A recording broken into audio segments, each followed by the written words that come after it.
Hi hello friends, మనం ఈరోజు వచ్చేసి 12వ తారీఖు అలాగే 11వ తారీఖు ఈ 2 రోజుల కరెంట్ అఫైర్స్ నేను చేయలేదు కాబట్టి ఆ 2 రోజులు కలిపి ఈరోజు ఒక 32 ప్రశ్నలు ఉన్నాయి. ఆ 32 ప్రశ్నలు జాగ్రత్తగా వినండి, ఓకేనా? సో క్లారిటీగా వింటే మీకు క్లారిటీగా అర్థమవుతాయి. ఎందుకంటే నేను ఈ వీడియోలో క్విక్ రివ్యూ చేయను కాబట్టి సో మీరు జాగ్రత్తగా వింటే ఆ 32 ప్రశ్నలు అర్థమవుతాయి, ఓకేనా? సో అది ఫస్ట్గా మనం చూసుకున్నట్టయితే భారతీయ ఎలక్ట్రిక్ వాహనాల మార్కెట్ సామర్థ్యాన్ని విశ్లేషించేందుకు భారతదేశంలో ఈవీల కోసం మొబిలైజింగ్ ఫైనాన్స్ నివేదికను విడుదల చేయడానికి రాకీ మౌంటైన్ ఇన్స్టిట్యూట్ ఇండియాతో ఏ సంస్థ భాగస్వామ్యం అయ్యింది? ఓకేనా? సో చాలామంది ఇంగ్లీష్లో క్వశ్చన్స్ అడుగుతున్నారు కాబట్టి నేను ఇంగ్లీష్లో ఇస్తున్నా. ఒకవేళ తెలుగు అవసరం లేదనుకునే వాళ్ళకి నేను చదివే గ్యాప్లో మీరు ఇంగ్లీష్ని చదువుకుంటే మీకు అర్థమవుతుంది. ఆన్సర్ వచ్చేసి నీతి ఆయోగ్ అండి.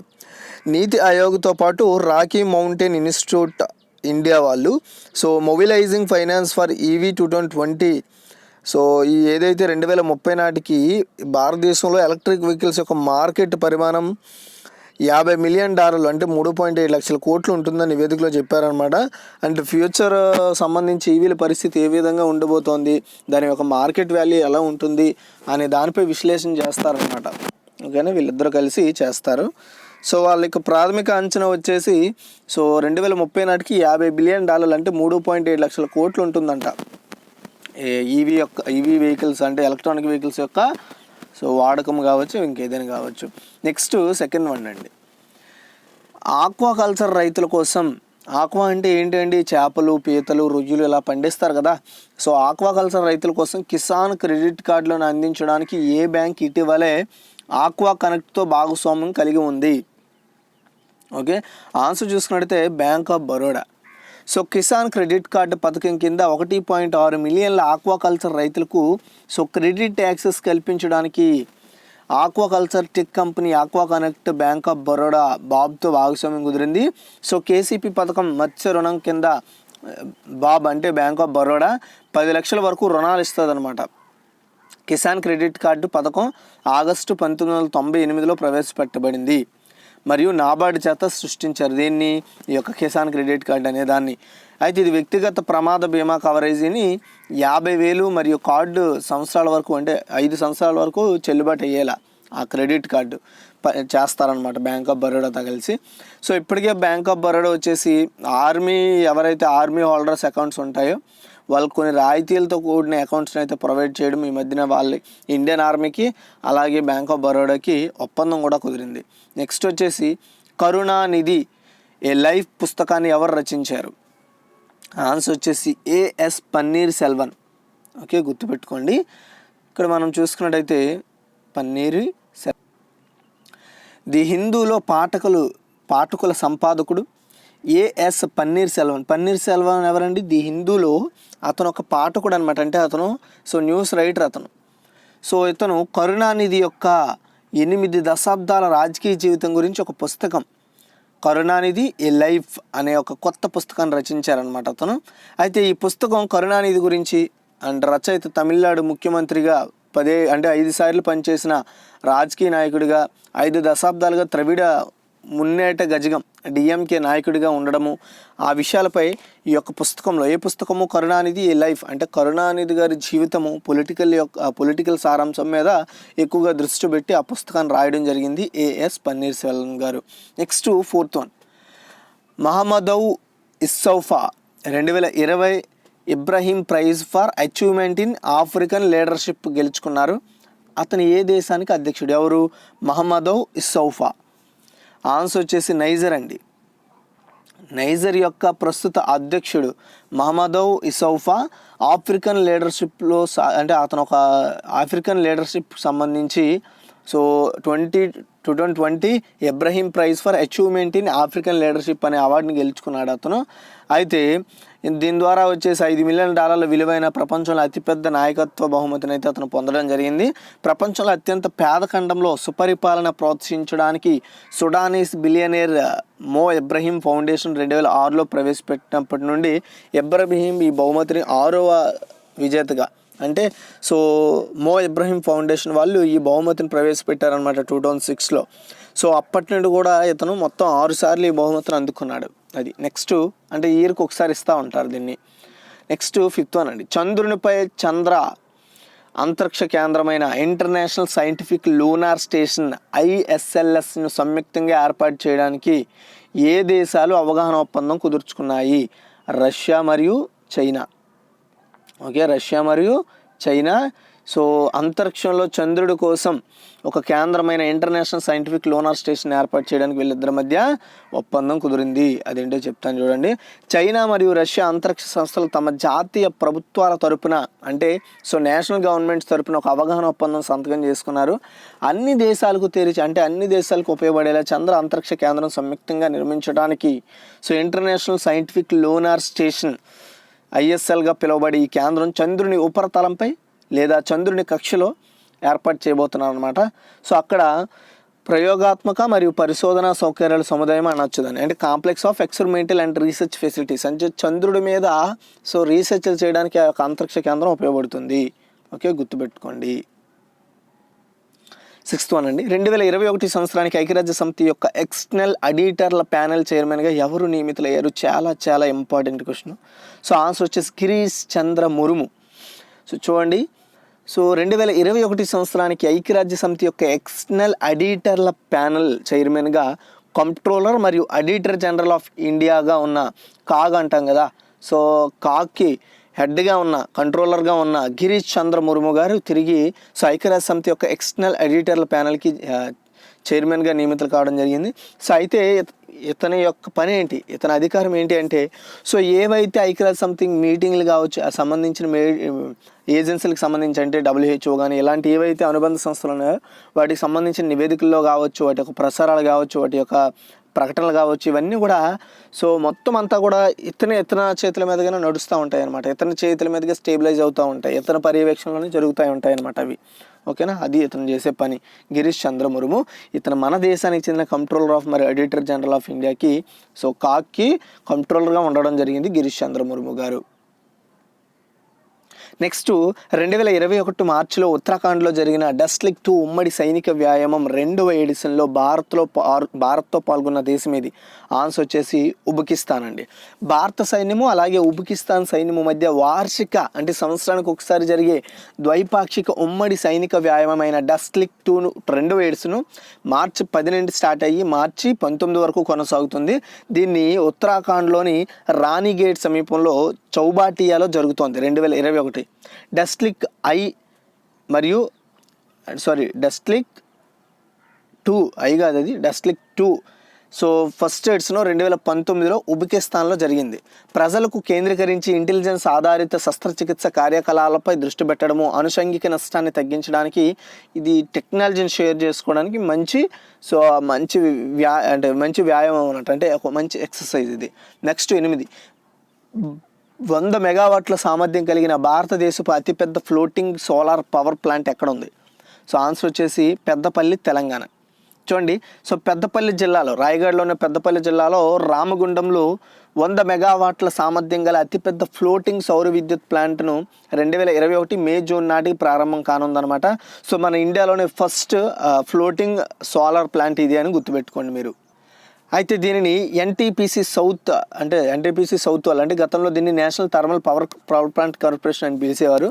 వీళ్ళు అలాగే శ్రీరామ్ సాగర్ ప్రాజెక్ట్ రిజర్వాయర్ నీటి ఉపరితలంపై 423 కోట్ల రూపాయల వ్యయంతో నిర్మిస్తున్నారు, గుర్తుపెట్టుకోండి NTPC వాళ్ళు. నెక్స్ట్ 9th వన్ అండి, కాంటాక్ట్లెస్ చెల్లింపుల కోసం వేర్ అండ్ పేను ప్రారంభించిన మొదటి బ్యాంక్ ఏది? సో ఆన్సర్ వచ్చేసి యాక్సిస్ బ్యాంక్ అండి.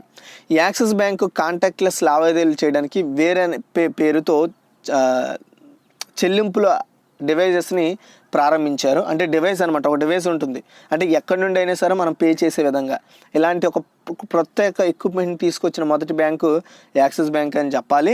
ఇందులో బ్యాండ్ ఉంటాయి, బ్యాండ్ మీద చేతికి వేసుకునేది అనమాట, అంటే లేదా మనం పట్టుకునేది, అలాగే కీ చైన్, వాచ్ కూడా ఉంటుంది.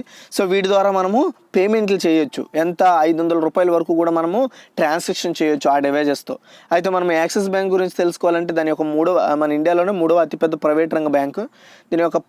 ఇది వచ్చేసి 1994లో స్థాపించింది వచ్చేసి 93. దీని యొక్క స్టార్టింగ్ అవ్వడము, దీని యొక్క కార్యకలాపాలన్నీ 1994లో స్టార్ట్ అయ్యాయి. దీని యొక్క ప్రజెంట్ ఎండి అండ్ సిఇఓగా వచ్చేసి అమితాబ్ చౌదరి గారు వ్యవహరిస్తున్నారు. నెక్స్ట్ పదండి, ఓకేనా. సో కిరణ్ బేడీకి ఆమె దేనికి చేసిన సేవలకు గుర్తింపుగా అధ్యక్షుడు రామ్నాథ్ కోవింద్ బాటన్ ఆఫ్ ఆనర్ అందజేశారు. ఆన్సర్ వచ్చేసి యూనియన్ టెరిటరీ ఆఫ్ పుదుచ్చేరికి లెఫ్టినెంట్ గవర్నర్గా పనిచేసినందుకు గాను సో భారతదేశానికి రాష్ట్రపతిగా ఉన్న శ్రీ రామ్నాథ్ కోవింద్ గారు ఢిల్లీలో రాష్ట్రపతి భవన్లో ఆమెకు బాటన్ ఆఫ్ హానర్ మరియు ప్రశంసల లేఖను ఇవ్వడం జరిగింది.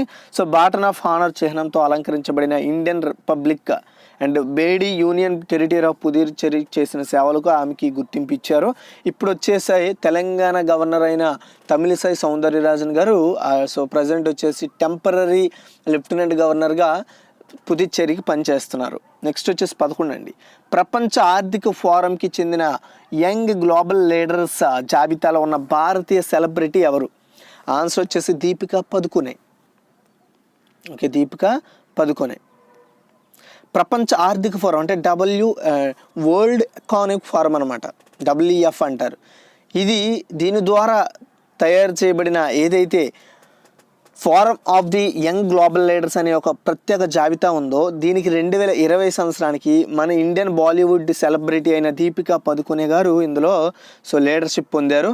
పలువురు భారతీయ పౌరులు అలాగే భారతదేశానికి సంతతికి చెందిన వ్యక్తులు ఇందులో జాయిన్ అవ్వడం జరిగింది. ప్రపంచంలో 40 ఏళ్లలోపు 112 మంది ప్రజారోగ్య సంరక్షణ కోసం వాదించడము మొదలుకొని వైద్య పరిశోధనలో చేరిక కోసం ప్రపంచ వరకు కార్యకలాపాల్లో పాల్గొంటారనమాట. అంటే సో హెల్త్కి సంబంధించిన ఇష్యూస్ మీద అవగాహన పెంచడం ప్రజలకి. సో ఈ 40 దేశాలు 40 ఏళ్ళలోపు ఎన్నికైన మొత్తం 112 మంది కూడా ఇందులో పాల్గొంటారనమాట, క్యాంపెయిన్ చేస్తూ ఉంటారు. అందులో బహుముఖంగా మన ఇండియా నుండి సో దీపికా పదుకునే గారు సెలబ్రిటీ వైడ్గా అంటే ఒక నటిగా ప్రచారం చేస్తూ ఉంటారనమాట. సో అంతేకాకుండా WEF అంటే వరల్డ్ ఎకనామిక్ ఫోరం అంటే సో ఎకానమికల్లీ మనం ఏ విధంగా బిల్డ్ అవ్వాలి, ఏ విధమైన ఆలోచన తీసుకోవాలి, ఎలాంటి నిర్ణయాలు తీసుకోవాలనే దాని మీద సో ప్రపంచవ్యాప్తంగా ఉన్న కంపెనీలన్నీ కూడా ఏర్పడి సంవత్సరానికి ఒకసారి మీటింగ్ పెడతా ఉంటారు.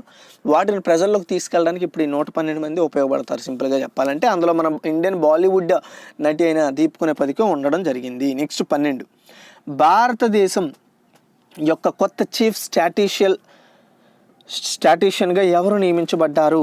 ఓకేనా, చాలా చాలా ఇంపార్టెంట్ క్వశ్చన్ ఇది. అతని పదవి కూడా ఈ యొక్క పదవి కూడా చాలా ఇంపార్టెంట్ అయిన పదవి. ఆన్సర్ చూసుకున్నట్టయితే జీపీ సమంత. కేంద్ర ప్రభుత్వ డాక్టర్ జీపీ సమంతను కొత్త చీఫ్ స్టాటిషియన్ ఆఫ్ ఇండియాగా 2 yearsకి నియమించింది. అతను భారతదేశం యొక్క 4వ CSI అని చెప్పొచ్చు, అంటే 4వ చీఫ్ స్టాటిషియన్ అని చెప్పొచ్చు. SCSI అదనపు బాధ్యతలు నిర్వహిస్తున్న 1986 బ్యాచ్ IAS అధికారి డాక్టర్ ఛత్రపతి శివాజీ సమంత అతని స్థానంలో ఈ సమంత నియమితులు అవ్వడం జరిగిందనమాట. సమంత అతని పేరు అమ్మాయి కాదు, అబ్బాయే. కొత్త డిప్యుటేషన్లో భాగంగా సమంత గణాంకాల కార్యక్రమ అమలు మంత్రిత్వ శాఖలో కార్యదర్శి పదవిని కూడా నిర్వహిస్తోంది. అమ్మాయే. అండ్ తన విద్యా పనుల కోసం RBI సమంత ప్రతిష్టాత్మక ప్రొఫెసర్ PC మహల్నోబిస్ అవార్డును ఆగస్టు 2020లో సత్కరించడం జరిగింది. సమంత అనేది మెన్ పేరు కాదు, ఉమెన్ పేరునే.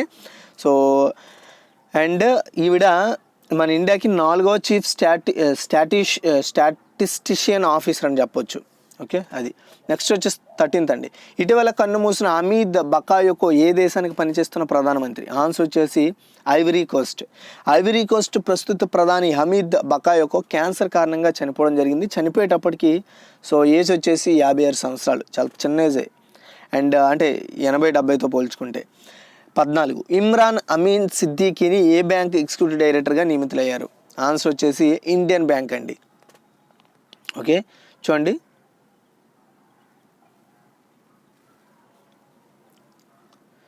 ప్రభుత్వ యాజమాన్యంలో ఉన్న Indian bank general manager Imran అమీదీకిని బ్యాంక్ ఎగ్జిక్యూటివ్ డైరెక్టర్గా నియమించారు. ఇంతకుముందు అతను అదే బ్యాంక్లో మేనేజర్ అనమాట. అలాగే అతను తన బ్యాంకింగ్ వృత్తిని మాజీ అలహాబాద్ బ్యాంక్తో స్టార్ట్ చేశారు. ఇప్పుడు దాన్ని ఇండియన్ బ్యాంక్తో విలీనం అయ్యింది. SSI ఫీల్డ్ ఆఫీసర్గా 1987 డిసెంబర్లో బ్యాంకింగ్ రంగంలో 33 ఏళ్ళుగా అతనికి అనుభవం ఉంది. నెక్స్ట్ 15, ఇంజనీరింగ్ విద్య అభ్యసించేందుకు 10+2 స్థాయిలో ఏ సబ్జెక్టులు తప్పనిసరి కాదని all India council for technical education సంచలన నిర్ణయం వెల్లడించింది. చాలా ఇంపార్టెంట్ క్వశ్చన్ ఇది. ఆన్సర్ వచ్చేసి మ్యాథ్స్ అండ్ ఫిజిక్స్ అంట. యాక్చువల్గా అసలు మ్యాథ్స్ అండ్ ఫిజిక్స్ లేకపోతే మనకి అసలు ఎలా ఉండేది కాదు. ఇప్పుడు అలాంటిది తప్పనిసరి కాదని స్పష్టం చేసింది. అదేంటో చూద్దాం. సో ఇంజనీరింగ్ విద్యను అంటే ఇంజనీరింగ్ కోర్సును ఎవరైనా చేయాలనుకుంటే వాళ్ళకి 10+2 స్థాయిలో అంటే ఇంటర్ స్థాయిలో లేదంటే డిప్లొమా స్థాయిలో మ్యాథ్స్ ఫిజిక్స్ చాలా ఇంపార్టెంట్ అయ్యేది. ఇప్పుడు అది తప్పనిసరి కాదని so all India council for technical education AICTE సంచలన నిర్ణయం తీసుకుంది. సో AICTE ఇటీవల 2021-22 సంవత్సరానికి ఆమోదిత హ్యాండ్ బుక్ను కూడా రిలీజ్ చేసింది. అంటే ఆ హ్యాండ్ బుక్లో 2021-22 సంవత్సరానికి ఎడ్యుకేషన్ అనేది ఏ విధంగా ఉండాలి అనేది స్పష్టం చేస్తుంది. అయితే BE బీటెక్ కోర్సుల్లో ఎవరైతే జాయిన్ అవ్వాలనుకుంటారో వాళ్ళకి 12వ తరగతి స్థాయిలో మ్యాథ్స్ ఫిజిక్స్ సబ్జెక్టులు ఆప్షనల్ అవనేది ఐచ్ఛికం చేసింది. అంటే ఉంటే ఉండొచ్చు లేదంటే లేదు. ఇప్పటివరకు ఇంజనీరింగ్ టెక్నాలజీలో అండర్ గ్రాడ్యుయేట్ ప్రోగ్రామ్స్తో ప్రవేశం పొందేందుకు మ్యాథ్స్ ఫిజిక్స్ తప్పనిసరి సబ్జెక్టుగా ఉన్న విషయం మనకు తెలుసు. ఇప్పుడు దాంతో మనకి అవసరం లేదని చెప్పింది. నెక్స్ట్ అంటే ఆ కోర్సులు లేకపోయినా సరే మనము చేయొచ్చు అని చెప్తుంది. నెక్స్ట్ అంటే ఇప్పుడు ఇంజనీరింగ్ చేయాలంటే మెకానికల్ ఇంజనీరింగ్ చేయాలన్నా సివిల్ ఇంజనీరింగ్ చేయాలన్నా అందులో పార్ట్ ఆఫ్ సబ్జెక్ట్గా మ్యాథ్స్ ఫిజిక్స్ ఉండాలనేవారు. ఇప్పుడు వాటితో అవసరం లేదని చెప్తున్నాను. అది నెక్స్ట్ 16 9 నుంచి 12వ తరగతి వరకు ప్రభుత్వ స్కూళ్ళలో ఉచిత విద్యను ప్రకటించిన రాష్ట్రం ఇది. ఆన్సర్ వచ్చేసి హర్యానా అండి. హర్యానా గవర్నమెంట్ 1.55 లక్షల కోట్ల బడ్జెట్ను నిన్న ప్రవేశపెట్టింది. ఆరోగ్యం, వ్యవసాయం, మౌలిక సదుపాయాలకు అధిక ప్రాధాన్యత ఇచ్చారు ఇందులో. అంతేకాకుండా ఆర్థిక శాఖ తన వద్దే ఉంచుకున్న సీఎం మనోహర్ లాల్ ఖట్టర్, హర్యానా యొక్క ముఖ్యమంత్రి ఎవరండి? మనోహర్ లాల్ ఖట్టర్ గారు ఇవాళ అసెంబ్లీలో తన 2వ బడ్జెట్ను ప్రవేశపెట్టారు. కింద ఏడాది కన్నా ఈసారి 13% అధిక బడ్జెట్ను ప్రవేశపెట్టడం జరిగింది. అయితే ఇందులో 9 నుంచి 12వ తరగతి వరకు కూడా ఏవైతే గవర్నమెంట్ స్కూళ్ళు ఉంటాయో అందులో ఫ్రీ ఎడ్యుకేషన్ ప్రొవైడ్ చేస్తామని, హర్యానా రాష్ట్రానికి చెందిన యువతకు సుమారు 1,00,000 మందికి ప్రైవేట్ ఉద్యోగాలు కల్పించనున్నట్లు కూడా వాళ్ళు ప్రవేశపెట్టిన 1.55 లక్షల బడ్జెట్లో చెప్పడం జరిగింది. ఓకేనా. నెక్స్ట్ 17 75వ స్వాతంత్ర వేడుకలను పురస్కరించుకొని 75 వారాల పాటు నిర్వహించాల తలపెట్టిన ఆజాదీ కా అమృత్ మహోత్సవ్ కార్యక్రమాన్ని ఎవరు ప్రారంభించారు? సో ఆన్సర్ వచ్చేసి శ్రీ నరేంద్ర మోదీ అండి. ఓకే చూడండి, దేశంలో 2022 ఆగస్టు 15న జరగబోయే 75వ ఇండిపెండెన్స్ డే ఏవైతే సెలబ్రేషన్స్ ఉంటాయో వాటిని పురస్కరించుకొని 75 వారాల పాటు సో కొన్ని ప్రోగ్రామ్స్ కండక్ట్ చేయాలని 250+ మెంబర్తో కలిపి ఒక కమిటీని ఏర్పాటు చేశారు. ఆ కమిటీకి అధ్యక్షతన శ్రీ నరేంద్ర మోదీ గారు కూడా ఉండడం జరిగింది. అయితే ఇతను నిన్న ఆజాదీ కా అమృత్ మహోత్సవ్ అనే కార్యక్రమాన్ని స్టార్ట్ చేశారనమాట. ఈ మేరకు గుజరాత్లో అహ్మదాబాద్లో ఏర్పాటు చేసిన ఓ భారీ కార్యక్రమంలో ఆజాదీ కా అమృత్ మహోత్సవ్ వెబ్సైట్ను లాంచ్ చేయడం కూడా జరిగింది అతను. అనంతరం సబర్మతి ఆశ్రమం వద్ద జెండా ఊపి పాదయాత్రను కూడా స్టార్ట్ చేశారు. సో దండి యాత్ర నిర్వహించిన 90 ఏళ్ళు ఆయన సందర్భంగా చేపట్టిన ఈ పాదయాత్ర కూడా దండి వరకు సాగనుంది. అండ్ 81 మందితో ప్రారంభమైన 25 రోజుల పాటు 241 కిలోమీటర్ల మేర యాత్ర జరుగుతుంది. మార్గం మధ్యలో వివిధ వర్గాల ప్రజలు ఈ దండి మార్చ్లో భాగస్వామ్యం కానున్నారు. ఈ యాత్రకు కేంద్ర మంత్రి ప్రహ్లాద్ సింగ్ పటేల్ గారు లీడర్షిప్ తీసుకున్నారు. అంటే అతను హెడ్గా అతని నేతృత్వంలో ఈ యొక్క పాదయాత్ర అయితే జరగడం జరుగుతుంది. అలా ఈ యొక్క 75 వారాల పాటు వివిధ కార్యక్రమాలు అయితే నిర్వహిస్తూ ఉంటారనమాట. అందులో ఇది ఒక భాగం అని చెప్పొచ్చు. ఈ దండి ఏదైతే పాదయాత్ర ఏదైతే ఉందో ఇది. నెక్స్ట్ 18 అండి. చెక్ బౌన్సెస్ కేసులు సత్వరం పరిష్కారానికి మార్గాలను అన్వేషించేందుకు సుప్రీంకోర్టు ఏర్పాటు చేసిన కమిటీకి చైర్మన్ ఎవరు? చాలా ఇంపార్టెంట్ క్వశ్చన్ ఇది. సో ఆన్సర్ వచ్చేసి justice RC Chavan. Cheque bounce కేసులు సత్వరం అంటే చెక్ బౌన్స్ కేసులు అంటే 1000 అయినా 2000 అయినా ఏదైనా సరే ఇది కోర్టు వరకు వెళ్ళింది అనుకోండి, అవి పరిష్కరించడానికి చాలా టైం పడుతుంది. కాబట్టి ఇలాంటి విషయాలపై పరిష్కారం తొందరగా జరిగేలా మార్గాలను అన్వేషించడానికి బాంబే హైకోర్టుకి మాజీ న్యాయమూర్తి అయిన జస్టిస్ RC చవాన్ చైర్మన్గా ఉండి సుప్రీంకోర్టు ఒక కమిటీని నియమించింది. ఈ కమిటీ 3 నెలల్లోగా నివేదికను ఇవ్వాల్సి ఉంటుంది. చెక్ బౌన్స్ కేసులు సత్వర పరిష్కారానికి అదనపు కోర్టులు ఏర్పాటు చేయాలని గతంలో సుప్రీంకోర్టు చేసిన సూచనకు కేంద్ర ప్రభుత్వం తరపున హాజరైన సోలిటరీ జనరల్ తుషార్ మెహతా సూత్రప్రాయంగా అంగీకారం తెలిపారు. కాబట్టి సో ఇవి తీసుకోవాల్సిన నిర్ణయాలు ఏంటి, ఏవైతే ప్రత్యేక కోర్టులో ఎలాంటి విధి విధానాలు ఉండాలి, సత్వరంగా సాల్వ్ చేయాలంటే ఏమేం చేయాలి, ఇమీడియట్గా చేయాలంటే ఏమేం చేయాలనేది వాళ్ళు ఒక నివేదికను తయారు చేస్తారు. అయితే ఇందులో ఇంకెంతమంది ఉన్నారనేది మాత్రం ఇక్కడ ఎక్కడ మెన్షన్ చేయలేదు. సో అతన్ని చైర్మన్గా ఏర్పాటు చేసి ఒక కమిటీని ఏర్పాటు చేశారు. మరి ఆ కమిటీలో 4 ఉండొచ్చు, 5 ఉండొచ్చు, లేదా 3 ఉండొచ్చు, చూడాలి. నెక్స్ట్ 19 ప్రపంచ కిడ్నీ దినోత్సవం ఎప్పుడు జరుపుకుంటారు? ఆన్సర్ వచ్చేసి మార్చి 11. ఓకే చూడండి,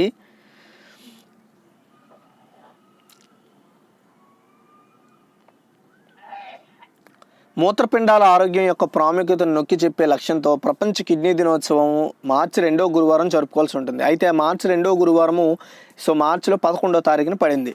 దీని ఒక థీమ్ వచ్చేసి living well with kidney disease అనే దాంతో సెలబ్రేట్ చేశారు. 10 మందిలో ఒకరికి దీర్ఘకాలిక మూత్రపిండం వ్యాధి ఉందని, ప్రపంచవ్యాప్తంగా 850 మిలియన్ల మంది ప్రజలు ప్రస్తుతం మూత్రపిండాల వ్యాధితో బాధపడుతున్నారని చెప్పడం జరుగుతోంది. నెక్స్ట్ 20 అండి, బహిరంగ ప్రదేశాల్లో పూర్తి ముఖ కవచం అంటే ఫుల్ ఫేస్ కవరింగ్ అనమాట. అంటే మొత్తం స్కార్ఫ్ కట్టుకుంటారు చూసారా మొహానికి, అలా కట్టుకోవడం నిషేధించడానికి ఇటీవల ఏ దేశంలో ఓటింగ్ జరిగింది? ఆన్సర్ వచ్చేసి స్విట్జర్లాండ్ అండి. స్విట్జర్లాండ్ దాదాపు అన్ని బహిరంగ ప్రదేశాల్లో బుర్కా మరియు నికాబ్తో సహా పూర్తి ముఖ కవచాలను నిషేధించే ప్రతిపాదనకు అనుకూలంగా ఓటు వేయడం జరిగింది. ప్రజాభిప్రాయ సేకరణలో వివాదాస్పద ప్రతిపాదనకు మద్దతుగా 51.21% మంది ఓటర్లు ఓటు వేయడం జరిగిందనమాట. అంటే దీన్ని మనము అంటే ఈ యొక్క ఏదైతే ముఖ కవచం మొత్తం కప్పుకుంటున్నాం కదా, ఫేస్ కవరింగ్ చేసుకుంటున్నాం, ఫుల్ ఫేస్ కవరింగ్, అది వద్దు అనే ప్రతిపాదనకు 51.21% అయితే ఓటేశారు. స్విట్జర్లాండ్లో అన్ని ప్రధాన మత వర్గాలు ప్రాతినిధ్యం వహిస్తున్న స్విస్ కౌన్సిల్ ఫర్ రిలీజియన్స్ మత స్వేచ్ఛపై మానవ హక్కు దుస్తుల సంకేతాలు వంటి మతపరమైన పద్ధతులు కూడా రక్షిస్తుందని చెప్పారు. 2011లో బహిరంగ ప్రదేశాల్లో బూర్ఖాలు మరియు నికాబ్లు నిషేధించిన మొదటి యూరోపియన్ దేశం ఫ్రాన్స్. అలాగే యూరోపియన్ మానవ హక్కుల న్యాయస్థానం 2014లో నిషేధాన్ని సమర్థించింది. యూరోప్లో అనేక ఇతర దేశాలు ఇప్పుడు జర్మనీ, డెన్మార్క్, బెల్జియం అలాగే నెదర్లాండ్స్తో సహా ముఖ కవచాలపై నిషేధాలు, పాక్షిక నిషేధాలు లేదా స్థానిక నిషేధాలను కలిగి ఉన్నాయి. ఓకేనా, అంటే ఇలా వేసుకోవడం ఇకపై నిషేధం అవ్వచ్చు స్విట్జర్లాండ్లో. ఇప్పటికే ఆ నిషేధం ఉన్న దేశాలు ఏంటో కూడా మీకు చెప్పాను, గుర్తుపెట్టుకోండి. నెక్స్ట్ 21 అండి, వాయు కాలుష్యాన్ని తగ్గించడానికి హరిత శ్మశాన వాటిక అంటే హరిత అంటే ఏవైతే గ్రీన్ క్రిమటోరియాను ఎవరు ప్రారంభించారు? ఆన్సర్ వచ్చేసి శ్రీ హర్షవర్ధన్ గారండి. మన ఇండియాలో పెరుగుతున్న పరిసర వాయు కాలుష్య సంబంధిత సమస్యను తగ్గించడానికి వనరులను కేటాయించడానికి చాలా ప్రాధాన్యత ఇవ్వబడింది. నగరాల్లో సుమారు 56 సాంప్రదాయ దహన మైదానాలు ఉంటాయన్నమాట. అంటే ఇప్పుడు ఏదైతే చూడండి, ఇన్ కేసు మనం ఏదైనా చట్నీ కావచ్చు లేదంటే చెక్కలను ఏమైనా కాల్చేటప్పుడు అంటే మనం మనుషులను కాల్చుతాం కదా, మనుషులు చనిపోయినప్పుడు కాల్చివేతలు అవి జరుగుతాయి కదా, అలాంటి వాటి కోసం గ్రీన్ అంటే హరిత శ్మశాన వాటికను ప్రారంభించడం జరిగిందనమాట. ఈ శ్మశాన వాటిలో చాలామంది చెక్కలు పెట్టి దహనాలు చేస్తూ ఉంటారు మనుషుల్ని. ఆ యొక్క ఏదైతే దాని ద్వారా వచ్చే ఏదైతే స్మోక్ ఉంటుందో అలాంటి స్మోకులను నివారించడానికి, తగ్గించడానికి ఈ యొక్క గ్రీన్ శ్మశాన వాటికలు పనిచేస్తాయి, అంటే హరిత శ్మశాన వాటికలు పనిచేస్తాయని చెప్పడం జరిగింది. దీన్ని నిన్న హర్షవర్ధన్ గారు స్టార్ట్ చేయడం జరిగిందనమాట. ప్రజెంట్ వచ్చేసి ఇవి లిమిటెడ్ యాక్సెస్లో స్టార్ట్ చేశారు. ఫ్యూచర్లో ఏవైతే అండర్ గవర్నమెంట్ పరిధిలో ఉండి ఏవైతే శ్మశాన వాటికలు ఉంటాయో వాటన్నింటినీ కూడా ఈ యొక్క హరిత శ్మశాన వాటికలుగా మారుస్తారనమాట. అంటే దాని ద్వారా వచ్చే ఏదైతే పొగలు ఉన్నాయో ఆ పొగలు నివారించడానికి వివిధ చర్యలు తీసుకుంటారని చెప్తున్నారు. అంతేకాకుండా విష ఉద్గారాలకు సంబంధించిన ఏవైతే చెక్కలు ఉంటాయో వాటిని ఆపడము, లేదంటే ఎక్కువ స్మోకింగ్ రాకుండా చర్యలు తీసుకోవడం వంటివి చేస్తారనమాట. ఇది మీరు గుర్తుపెట్టుకోవాల్సిన విషయము. అయితే వీటిపై ఈ శ్మశాన వాటిక నుండి వచ్చే ఏదైతే ఉద్గారాలు ఉన్నాయో వాటిని తగ్గించడం కోసం national environmental engineering research institute వాళ్ళు తగిన చర్యలు తీసుకోబోతారనమాట. అయితే వాయు కాలుష్య ఉపశమన వ్యవస్థను అభివృద్ధి చేస్తారు వీళ్ళు. సైన్స్ అండ్ టెక్నాలజీ మంత్రిత్వ శాఖ ఒక ప్రకటనలో ఈ విషయాన్ని తెలిపింది. నెక్స్ట్ 22 అండి, రేషన్ కార్డుల హోల్డర్ ఎవరైతే ఉంటారో వలస లబ్ధిదారుల సమీప రేషన్ దుకాణాన్ని గుర్తించడానికి మేరా రేషన్ యాప్ని ఎన్ని భాషల్లో అందుబాటులోకి తీసుకురానున్నారు? ఆన్సర్ వచ్చేసి 14 లాంగ్వేజెస్ అండి. రేషన్ కార్డు హోల్డర్లు ముఖ్యంగా వలస లబ్ధిదారులు ఎవరైతే ఉంటారంటే ఇప్పుడు ఆంధ్రప్రదేశ్ వాళ్ళు తెలంగాణలో ఉన్న, తెలంగాణ వాళ్ళు ఆంధ్రప్రదేశ్లో ఉన్న వాళ్ళకి సంబంధించి ఎక్కడి నుండి అయినా సరుకులు తీసుకునే విధంగా వాళ్ళకి సంబంధించి కేటాయించిన ఏవైతే ప్రత్యేకమైన రేషన్ డిపోలు ఉంటాయో వాటిని గుర్తించడానికి మరియు వారి అర్హత, ఇటీవల లావాదేవీల వివరాలను తనిఖీ చేయడానికి ఉపయోగించగల మేరా రేషన్ అనే ఒక మొబైల్ అనువర్తనం అంటే ఒక యాప్ని నిన్న లాంచ్ చేసింది central government. National informatics centre NIC అభివృద్ధి చేసిన ఆండ్రాయిడ్ ఆధారిత మొబైల్ అప్లికేషన్ ప్రస్తుతం హిందీ, ఇంగ్లీష్ లాంగ్వేజ్లో మాత్రమే ఉంది. దీన్ని 14 భాషల్లో రిలీజ్ చేయబోతున్నట్లు సంబంధిత సెక్రటరీ అనౌన్స్ చేయడం జరిగింది. అండ్ 23, బ్యాంక్ ఆఫ్ బరోడా నూతన ఎగ్జిక్యూటివ్ డైరెక్టర్గా ఎవరు నియమితులయ్యారు? ఆన్సర్ వచ్చేసి దేబాదత్త చంద్. బ్యాంక్ ఆఫ్ బరోడాలో దేబాదత్త చంద్ను ఎగ్జిక్యూటివ్ డైరెక్టర్గా కేంద్ర ప్రభుత్వం బుధవారం నియమించింది. చంద్ పంజాబ్ నేషనల్ బ్యాంకులో చీఫ్ జనరల్ మేనేజర్గా పనిచేస్తున్నారు. కేబినెట్ నియామక కమిటీ వివిధ ప్రభుత్వ రంగ బ్యాంకులో ఐడీలుగా పదోన్నతి పొందిన చంద్ సహా 14 మంది సీజీఎంలు జీఎంల జాబితాను సెంట్రల్ గవర్నమెంట్ ప్రకటించింది. నెక్స్ట్ 24 అండి. పాదరక్షకుల సంస్థ అయిన బాటా ఇండియన్ లిమిటెడ్ బ్రాండ్ అంబాసిడర్గా ఎవరు నియమితులయ్యారు? ఆన్సర్ వచ్చేసి కార్తిక్ ఆర్యన్. సో యాక్టర్ అయిన కార్తిక్ ఆర్యన్ ఏదైతే బాటా ఇండియా ఉందో ఆ కంపెనీ బ్రాండ్ అంబాసిడర్గా నియమించుకుంది అతన్ని. బాటా కొత్త ప్రచారాన్ని ప్రారంభించడంతో అసోసియేషన్ అనేది ప్రారంభమవుతుంది. ఈ నటుడు టెలివిజన్ అలాగే డిజిటల్ అండ్ వేరే మాధ్యమాల్లో కూడా ఇతని ప్రకటనలకు ఉపయోగించుకుంటారు అతన్ని. నెక్స్ట్ 25 గోబర్ స్టెగో ప్రైజ్ 2021ని గెలుచుకున్న మొదటి భారతీయ గణిత శాస్త్రవేత్త ఎవరు? చాలా ఇంపార్టెంట్. ఆన్సర్ వచ్చేసి Atul Dixit. Indian institute of technology గాంధీనగర్లో సో మ్యాథమెటిక్స్కి ఏదైతే మ్యాథమెటిక్స్ ఉందో దానికి అసిస్టెంట్ ప్రొఫెసర్గా పనిచేస్తున్న అతుల్ దీక్షిత్ అమెరికాలో society of industry and applied mathematics వాళ్ళు ప్రదానం చేసిన ప్రతిష్టాత్మక గోబర్ స్టెగో ప్రైజ్ అండి. అది స్టెగో ప్రైజ్ 2021ని గెలుచుకున్న మొదటి భారతీయ గణిత శాస్త్రవేత్త అవడం జరిగింది. గుర్తుపెట్టుకోండి, ఓకేనా. స్టెగో కాదు, జెగో.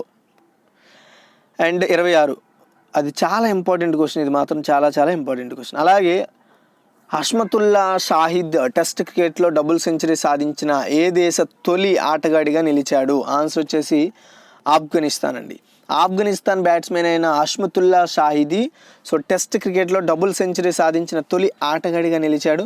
అతను టెస్ట్ క్రికెట్లో సెంచరీ సాధించిన అంటే ఏదైతే ఆఫ్ఘనిస్తాన్ దేశం నుండి 3వ బ్యాట్స్మెన్ కూడా అయ్యాడు. ఎందుకంటే అతను 443 బంతుల్లో 200 పరుగులు అజేయంగా నిలవడం జరిగిందనమాట.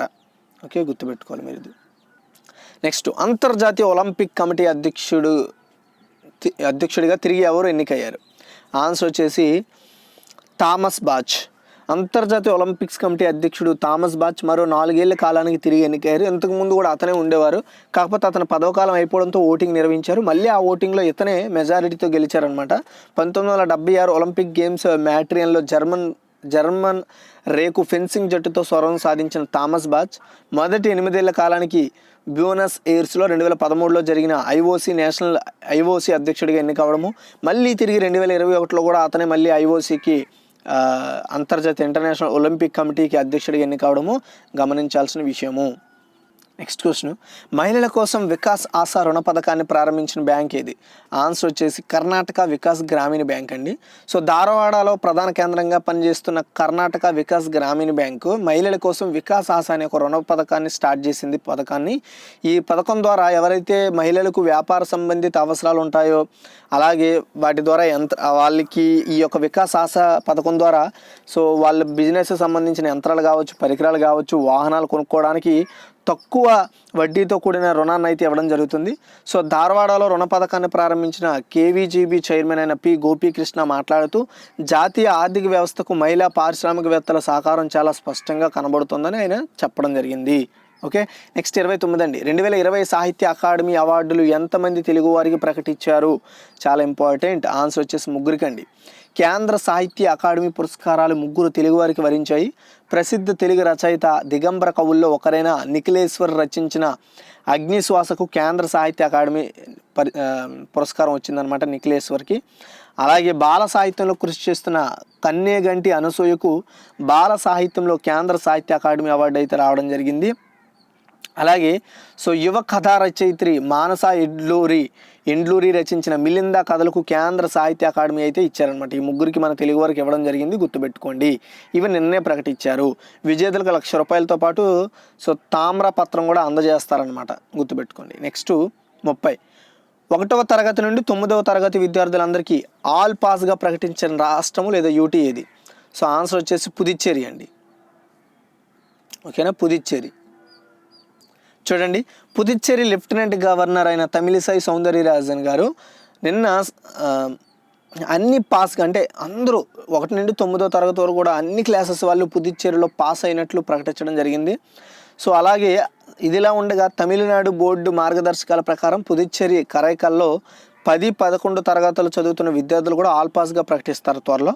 ప్రజెంట్ అయితే 1 to 9th క్లాస్ వాళ్ళని ఫుల్ పాస్ చేసేసారనమాట, ఎలాంటి ఎగ్జామ్స్ లేకుండా. నెక్స్ట్ 31 ఆస్ట్రాజెనకా యొక్క COVID-19 వ్యాక్సిన్ వాడకాన్ని ఏ ఆసియా దేశం తాత్కాలికంగా అంటే టెంపరీగా నిలిపివేసింది?